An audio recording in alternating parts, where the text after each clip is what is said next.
Sir બે યુવાનોની અંદર બોડી મળી, શું હકીકત છે? 2 દિવસ અગાઉ પણ યુવતીઓની બોડી મળી. જી, આજરોજ અલથાણ પોલીસ સ્ટેશનમાં સવારે 8 વાગે પીસીઆરને કોલ મળેલ કે ભગવાન મહાવીર કોલેજથી આગળના ભાગે કેટલાક ઝાડ છે, ત્યાં 2 યુવાનોનો મૃતદેહ લટકે છે.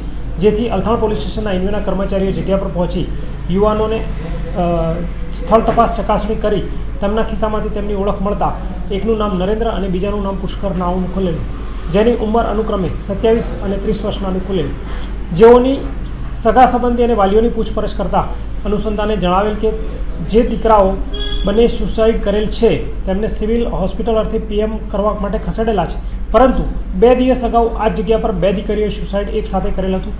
તેમની સાથેનો પરિચય કે ગરોબો હોય તેવું વાતોવાતથી જાણવા મળેલ છે. જે વાત આધારે અલથાણ પોલીસે પણ તપાસ શરૂ કરેલ હતી, પરંતુ તેમની સુધી પહોંચતા પહેલાં આ યુવાનોના મૃતદેહ મળી આવેલા હતા. અત્યારે હાલ પીએમ ચાલુ છે અને આ દિશામાં તેમના શું કનેક્શન છે અથવા તેમને આવું પગલું શા માટે ભરવું પડ્યું તે પણ દિશામાં અલથાણ પોલીસ તપાસ કરી રહી છે.